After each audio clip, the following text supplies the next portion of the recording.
இன்ஸ்டண்ட்டாக ஒரு தோசை செய்ய போகிறோம், அதாவது அடை செய்ய போகிறோம். அதுக்கு நான் வந்து இந்த கப்பில் 1 கப் அளவுக்கு பாசிப்பருப்பு எடுத்திருக்கேன். பாசிப்பருப்பு வந்து 1 கப், இது வந்து 200 கிராம் இருக்கும், அந்த அளவுக்கு நான் எடுத்திருக்கேன். அடுத்ததாக நம்ம கையில் 1 கையளவுக்கு பச்சரிசி. பச்சரிசி எடுத்துக்கோங்க. புழுங்கலரிசியோட பச்சரிசி போட்டோன்னா நல்லா தோசை வந்து நமக்கு முறுமுறுப்பு கிடைக்கும். அதனால் கொஞ்சம் பச்சரிசி போட்டுக்கோங்க. இது 2 ஊறி வர்றதுக்கு டைம் வந்து கரெக்டாக இருக்கும், அதனால தான் சேர்த்து சொல்கிறேன். இப்போ 2 கழுவிட்டு நம்ம வந்து ஊற வச்சிடலாம். ஒரே 1 மணி நேரம் ஊற வச்சுட்டு எடுத்துக்கலாம். அரை மணி நேரத்தில் ஊறிடும், இருந்தாலும் 1 மணி நேரம் ஊற வைக்கிறது நமக்கு கரெக்டாக இருக்கும் டைம். நல்லா அரிசி பருப்பு ரெண்டுமே நல்லா ஊறி வந்துடும். அரிசி வந்து அதிகம் சேர்க்கக்கூடாது. நம்ம கையில் சும்மா லைட்டாக இப்படி கையில் எடுத்து இப்படி பிடிச்சா ஒரு பிடி இருக்கணும், அந்த மாதிரி அரிசி போட்டால் போதும். அவ்வளோதான். இதை ஊறட்டும், 1 மணி நேரத்துக்கு அப்படியே விட்டுறலாம். பருப்பு அரிசி ஊற வச்சு பார்த்திங்கன்னா 1 மணி நேரத்துக்கு ஆயிடுச்சு. நல்லா ஊறி வந்திருக்கு. இப்போ நம்ம வந்து இது மிக்ஸி ஜாரில் போட்டு அரைச்சிக்கலாம். தண்ணியோடு தான் போட்டு அரைக்க போகிறோம், ஒன்றும் பிரச்சனை இல்லை. நல்லா தோசை மாவு பக்குவத்துக்கு அரைச்சிட்டா போதும். கடைசியில் தண்ணி ஊற்றிக்கலாம். பருப்பு போட்டாச்சு. இது கூடவே 3 வரமிளகாய், 3 மிளகாய் போட்டுக்கோங்க. உங்களுக்கு காரம் எந்த அளவுக்கு வேணும்னு பார்த்து போட்டுக்கோங்க. அதிக மிளகாய் போட்டாலும் கலர் மாறிடும், அதனால ஒரு 3 நான் போட்டிருக்கேன். இது போல் 2 பல் பூண்டு. அடுத்ததாக ஒரு அரை ஸ்பூன் அளவுக்கு சீரகம். அவ்வளோதான். கூடவே கொஞ்சம் கருவேப்பிலை சேர்த்துடலாம். அவ்வளோதான். இதை தண்ணி ஊற்றி நம்ம அரைச்சி எடுத்துக்கலாம். நம்ம பருப்பு ஊற வச்சோம் இல்லையா, அதே தண்ணி அதை சேர்த்துக்கோங்க. அந்த தண்ணியை வேஸ்ட் பண்ணாமல் அரைக்கிறதுக்கு யூஸ் பண்ணுங்கள். கொஞ்சம் மஞ்சள் தூளும் சேர்த்துக்கலாம், அப்போ வந்து கலர் வந்து நல்ல மஞ்சளாக இருக்கும். அதனால் கொஞ்சோண்டு மஞ்சள். பருப்பு சும்மாவே மஞ்சளாக தான் இருக்கும். நம்ம தோசை ஊற்றுறப்ப கொஞ்சம் லைட்டாக லெமன் எல்லோ கலரில் இருக்கும். இனி கொஞ்சோண்டு மஞ்சள் தூள் சேர்த்தோன்னா இனி அதை விட கொஞ்சம் எக்ஸ்ட்ரா கலர் கிடைக்கும். அதுக்காக இது வந்து ஆப்ஷனல் தான், வேணும்னா சேர்த்துக்கோங்க, இல்லைன்னா வேண்டாம். இப்போ அரைச்சி எடுத்துடலாம்.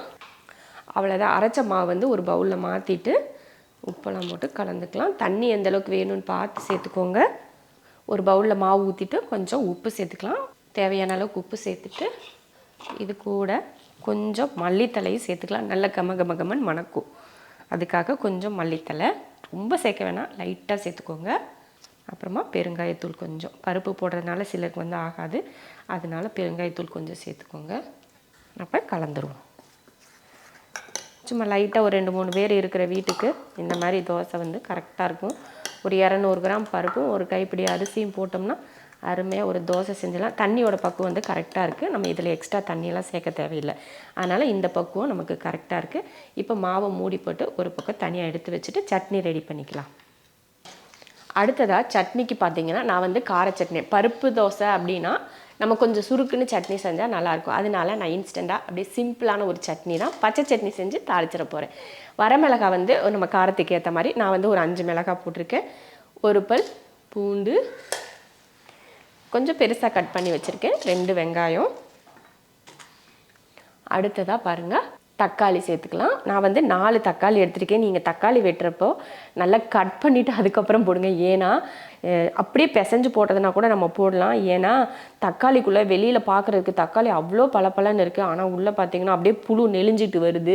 கொய்யாக்காயும் அப்படி தான். அன்றைக்கி ஊர்லேருந்து வரப்போ கொய்யாக்காய் வாங்கி சாப்பிட்ட பாருங்க, ஒரு கடி கடிச்ச பாருங்க, உள்ளே அப்படியே புழு நெளிஞ்சிச்சு, அப்படியே ஒரு மாதிரி அருவருப்பாயிடுச்சு. அப்படியே அதனால் வெட்டிட்டு தான் இப்போ இருக்க அந்த கிளைமேட்டுக்கு வந்து அப்படி தான் இருக்கும்னு நினைக்கிறேன். உள்ளே வந்து புழுவும் வெளியில் வந்து பளபளன்னு இருக்கும் போல். சரி, 4 தக்காளி எடுத்திருக்கேன். 4 தக்காளியும் சேர்த்துடலாம். மிக்ஸி ஜார் பிடிக்கல, அரைச்சோம்னா சரியாக போயிடும். அடுத்து உப்பு பாருங்கள், புளி பாருங்கள் இந்த சைஸ் எடுத்துருக்கேன்னு. இத்தினூண்டு புளி எடுத்துக்கிறணும். இங்கே பாருங்கள், இந்த அளவுக்கு புளி எடுத்தால் போதும். அதையே அப்படியே அரைச்சிடுவோம். அவ்வளோதான், அரைச்சி எடுத்துருவோம். ஒரு கடாய் வச்சு ஒரு 2 ஸ்பூன் அளவுக்கு எண்ணெய் ஊற்றிருக்கேன். அவ்வளோதான். எண்ணெய் காஞ்சதுக்கு அப்புறமா பாருங்கள், கொஞ்சம் கடுகுளுந்து சேர்த்துக்கலாம். கூடவே கொஞ்சமாக சீரகம், கொஞ்சம் கடுகுளுந்து கூட கொஞ்சம் சீரகம் போட்டு தாளித்தோம்னா அந்த சட்னி வந்து நல்ல மணமாக இருக்கும். நான் வந்து இது கூடயே போட்டு அரைச்சி கூட செஞ்சுருக்கேன். சீரகத்தை வந்து இது கூட போட்டு அரைச்சி கூட சட்னி செய்வேன், சூப்பராக இருக்கும் டேஸ்ட்டு. நல்லா பொரிஞ்சதுக்கப்புறமா கொஞ்சம் கருவேப்பிலை, சட்னி ஊற்றிடலாம். அவ்வளோதான். சட்னியை ஊற்றினதுமே அப்படியே சலசலன்னு ஒரு கொதி வரும். அப்படியே அது ஸ்டாப் ஆகிட்டு அப்படியே கொதிக்க லைட்டாக கிளறி விட்டோன்னா அவ்வளோதான். இதுக்கப்புறமா இதில் நம்ம தண்ணி ஒரு துளி தண்ணி கூட சேர்க்கல. நம்ம சட்னி அரைக்கிறப்பவும் பார்த்திங்கன்னா தக்காளியில் இருக்கிற தண்ணி மட்டும்தான் இது. தக்காளியில் வெங்காயத்தில் இருக்கும் பார்த்திங்களா, அந்த தண்ணி மட்டும்தான் இருந்தது. அதனால் எக்ஸ்ட்ரா தண்ணியெல்லாம் சேர்க்கக்கூடாது இந்த சட்னிக்கு. எல்லாருக்கும் இந்த சட்னி எப்படி பண்ணுறதுன்னு தெரியும். ஆனாலும் புதுசாக பிகினர்ஸ்க்கு வந்து அந்த இது தெரியாது, எப்படி சட்னிக்கு வந்து தண்ணி இவ்வளோ வந்துச்சு அப்படின்ற மாதிரி டவுட்டெல்லாம் இருக்குது. இப்போ இருக்க பிள்ளைங்களுக்கு நிறைய டவுட் வருது சமையலில். ஏன்னா நம்ம வீட்டு பிள்ளைக்கும் அப்படி தான் வருது. அந்த மாதிரி சரி தண்ணியெல்லாம் ஊற்றாமல் தான் அரைச்சிருக்கேன். லைட்டாக ரொம்ப நேரம்லாம் கொதிக்க விடக்கூடாது. லைட்டாக அந்த சூடாகு பார்த்திங்களா, அப்படியே சூடாகி லைட்டாக அந்த சுற்றி லைட்டாக கொதிக்க ஆரம்பித்து சட்னி சூடாகி லைட்டாக கலர் மாறும். நம்ம அரைக்கிறப்ப வேறு கலரில் இருக்கும், நம்ம தாளித்து அது சூடாகிறப்ப பார்த்திங்கன்னா நல்ல டார்க் கலரில் வரும் பார்த்திங்களா. அந்த மாதிரி டைமில் அடுப்பை ஆஃப் பண்ணி விட்டுறணும். இல்லைன்னா ரொம்ப நேரம் கொதிச்சிச்சின்னா இந்த சட்னியோட டேஸ்ட் வேறு டேஸ்ட்டுக்கு மாறும். அதனால் இந்த பச்சை சட்னி அப்படிங்கிற ஒரு இதுலேயே இருக்கட்டும், அப்போ நல்லாயிருக்கும் இல்லையா, அதனால தான். அதுதான் சட்னி சூப்பராக ரெடி. இப்போ நம்ம வந்து தோசை ஊற்றிடலாம். அவ்வளோதான். கரண்ட் போயிடுச்சு. கரண்ட் போனால் கொஞ்சம் வெளிச்சம் வந்து கம்மியாயிரும். உங்களுக்கு எப்படி தெரியுதுன்னு தெரியல பாருங்கள். அடுத்து நல்ல தோசைக்கல் காஞ்சிருச்சு.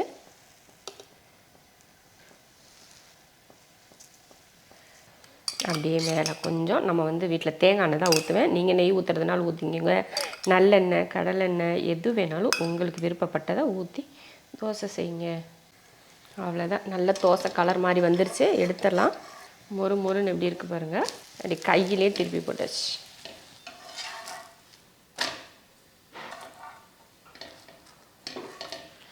அவ்வளோதான். சூப்பராக தோசை வந்து நல்லா மொறுன்னுங்க.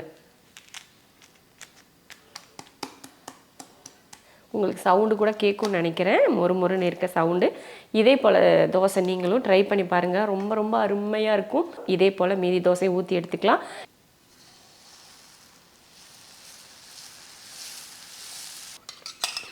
ஊற்றி நல்ல எண்ணெய் ஊற்றிக்கலாம். அப்படி மேலே எண்ணெய் நெய் எது வேணாலும் நம்ம ஊற்றிக்கலாம். அது நம்ம விருப்பம்தான். சூப்பராக தோசை வந்து நல்லா மொறுப்பாக வரும். டேஸ்ட் வந்து அந்த பருப்போட டேஸ்ட் கொஞ்சம் கூட இருக்காது. அந்தளவுக்கு ருசியும் ரொம்ப அருமையாக இருக்கும்.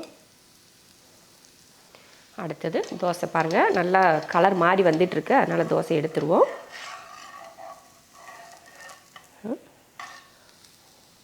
இன்னும் கொஞ்சம் நேரம் விட்டோன்னா கலர் மாறும். ஆனாலும் வேணாம், இந்த அளவுக்கு இருந்துக்கிட்டாலே போதும்.